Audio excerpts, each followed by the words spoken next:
नमस्कार दोस्तों, स्वागत है आप सभी लोगों का आपके अपने चैनल भारतीय ब्लॉगर। नए साल की उम्मीद में किया गया एक नया प्रयास मैं आज आप लोगों के सामने लेकर के आया हूं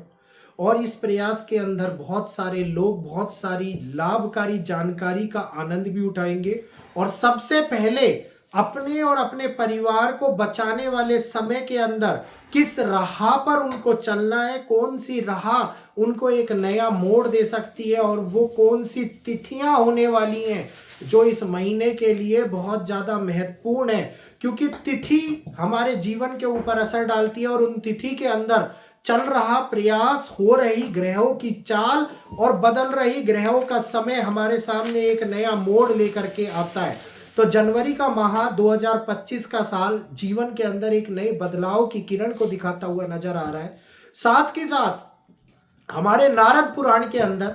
सिद्धांत शिरोमणि के अंदर सूर्य सिद्धांत के अंदर जिसका जिक्र मैं बार बार आप लोगों के सामने करता हूं, उसमें कई जगहों के ऊपर ऐसी बात की गई है कि कुछ तिथियां ऐसी होती हैं जो हमारे सामने केवल और केवल नकारात्मक ऊर्जा को हमारे जीवन के अंदर आधार बनाने का कार्य करती हैं। और जब भी ये नकारात्मक ऊर्जा हमारे जीवन के ऊपर असर डालना शुरू करती है तो इससे पीड़ित होने वाला मनुष्य, इससे पीड़ित होने वाले जीव जंतु, इससे पीड़ित होने वाली प्रकृति एक बहुत बड़े बदलाव से गुजरती है, जिस बदलाव का असर हमारे सृष्टि जगत के ऊपर पड़ता हुआ नजर आता है। तो सृष्टि जगत के ऊपर जब भी बदलाव हुआ है, इसका अभिप्राय यही निकल के सामने आया है कि मनुष्य को उसका भुगतान करना पड़ा है। तो अब आगे आने वाले समय के अंदर जिसमें कोई भी ऐसी घटना घटित हो जो अर्थ एलिमेंट, फायर एलिमेंट या फिर वाटर एलिमेंट से रिलेट कर रही हो, तो इसका अभिप्राय ये निकलेगा कि वो घटना आगे आने वाले 3 महीनों के लिए बहुत बड़ा, बहुत भयानक और एक विस्तृत स्वरूप भी ले सकती है, जिसके कारण सैकड़ों मनुष्यों के ऊपर संकट के बादल मंडराते हुए नजर आए या सैकड़ों मनुष्य इस समय के ऊपर अपने आप को पीड़ित करते हुए नजर आए। तो आज इन्हीं तिथियों के बारे में मैं आप लोगों को बताऊंगा और ये तिथियां जिसमें ना तो किसी को जरूरत पड़े तभी यात्रा करें, जरूरत पड़े तभी घर से बाहर निकले, अन्यथा इन तिथियों के ऊपर अपने आप को संभाल करके रखें और केवल भक्ति और सद्भाव के मार्ग पर चलते हुए, ऐसा नहीं है कि आपको ऑफिस जाना है आप ऑफिस ना जाए, जो नियमित कार्य है वो सारे करने हैं, लेकिन भक्ति भाव को अपने अंदर बढ़ाते हुए, जीवन के सार को बदलते हुए, एक नया रूप धारण करते हुए आगे बढ़ना है। क्योंकि ये वो समय है जिसके अंदर तिल का पहाड़ बनता हुआ नजर आ सकता है। ये वो समय है जिसमें 3 दिशाएं पीड़ित होती हुई नजर आती हैं और इन 3 दिशाओं के अंदर जब भी हम चंद्रमा की गति, बुध की गति या फिर सूर्य की गति को देखते हैं तो ये तीनों ही गतियां हमारे ऊपर बहुत बड़ा असर डालती हुई नजर आती हैं।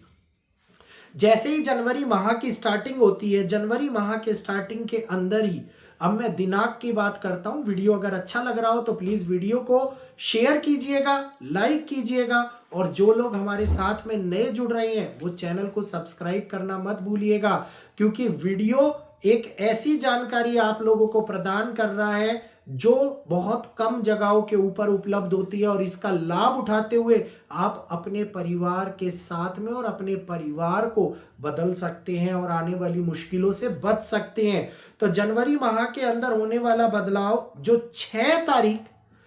7 तारीख, 8 तारीख और 9 तारीख, ये 4 तिथियों को हमारे सामने निकाल करके ला रहा है। इन 4 तिथियों के अंदर हम लोगों को कोई भी ऐसा महत्वपूर्ण काम नहीं करना है या कोई भी ऐसा शुभ काम नहीं करना है जो हमारे जीवन को बदल कर रख दे। अगर इन तारीखों के अंदर कोई भी बड़ी प्राकृतिक घटना घटित होती हुई नजर आती है या युद्ध किसी तरीके से इस समय के अंदर किसी 9 देशों का नाम उठता हुआ नजर आए, 2 देश युद्ध में फंसते हुए नजर आए या फिर जिनमें युद्ध चल रहा है वो आगे युद्ध को बढ़ाते के लिए कोई ऐसी कार्रवाई करते हुए नजर आए जिसके कारण पूर्ण रूप से सृष्टि का नवीनीकरण होता हुआ नजर आएगा, सृष्टि के अंदर विध्वंस उस तरीके से फैलता हुआ नजर आएगा जिसमें मनुष्य को केवल और केवल पीड़ा भोगनी ही पड़ेगी। तो एक ऐसा समय जो नेगेटिविटी को लेकर के आ रहा है, जिसका वर्णन पुराणों में किया गया है, एक ऐसा समय जो हमारी इच्छाओं के ऊपर पाबंदी लगाता हुआ नजर आ रहा है। आगे की तिथियों की अगर मैं बात करता हूं तो 11 तारीख से लेकर के 11th ऑफ जनवरी से लेकर के 15th ऑफ जनवरी तक का समय, ये वो समय है जिसके अंदर हम लोगों को धार्मिक कार्यों से, दान पुण्यों से, या फिर किसी भी प्रकार के धर्म ग्रंथों को पढ़ने से जीवन के सार को बदलने का काम कर सकते हैं। और ये बदला हुआ जीवन का सार हमारे कर्मों के ऊपर बहुत बड़ा फल देता हुआ नजर आएगा। कर्मों को बदलता हुआ, कर्मों को बढ़ाता हुआ और कर्मों को सुचारू रूप से चलाता हुआ नजर आता दिखाई देगा। अब इससे थोड़ा सा और आगे बढ़ते हैं तो बात करते हैं 21 तारीख, 22 तारीख, 23 तारीख और 24 तारीख की। जैसे मैंने आप लोगों को बताया कि तिथियों में ग्रहों का बहुत बड़ा महत्व होता है। तो जो तारीख 11 से 15 की निकली, उसके अंदर सूर्य का मकर राशि में प्रवेश हुआ। उसके बाद में 21 तारीख से लेकर के 24 तारीख का समय, जिसके अंदर 21 तारीख को मंगल देव जो कर्क राशि में नीच के होकर के बैठ चल रहे हैं अपनी चाल, और ये मंगल देव अब आगे मिथुन राशि के अंदर प्रवेश करते हुए नजर आएंगे। और मिथुन राशि में प्रवेश मंगल का एक नए स्वरूप और एक नई उत्पत्ति को भी दिखाता हुआ नजर आएगा। इसके बाद में 22 तारीख और 23 तारीख को घटित होने वाली नेगेटिविटी, जिसको दुर्योग काल का या महापथ का भी नाम दिया जाता है, इसके बाद में 24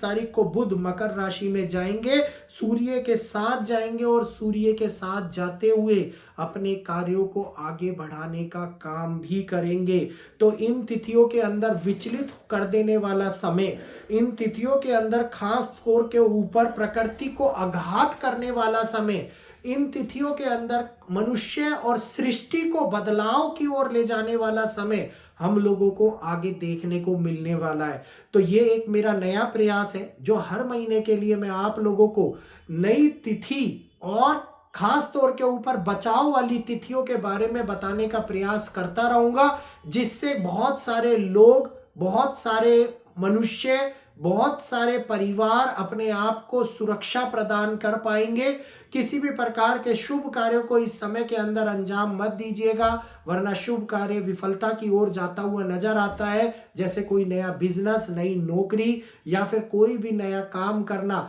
लेकिन इस समय के बाद में हम लोगों को वो उम्मीद की किरण भी जागृत होती हुई नजर आती दिखाई देती है, जो हम लोगों को धर्म, दान, पुण्य और कर्म के साथ जोड़ती हुई नजर आती है। तो उम्मीद करूंगा आज का ये वीडियो और मेरा नया प्रयास नए साल के ऊपर आप लोगों को अच्छा लगा होगा। तो प्लीज वीडियो को लाइक कीजिए, ज्यादा से ज्यादा लोगों तक शेयर कीजिए, ताकि इस जानकारी का लाभ वो भी उठा पाए। और जो हमारे चैनल पर नए आए हैं, पहली बार वीडियो देख रहे हैं, प्लीज चैनल को सब्सक्राइब करना मत भूलिएगा। आप लोग एक सब्सक्राइब का बटन दबा करके भारतीय ब्लॉगर फैमिली का हिस्सा बन जाएंगे और आगे के लिए ऐसी ही महत्वपूर्ण जानकारी का लाभ समय दर समय उठाते हुए आप लोगों के सामने वीडियो के माध्यम से आते हुए हम नजर आएंगे। तो आज के लिए इजाजत दीजिए। जय श्री कृष्णा, जय माता दी।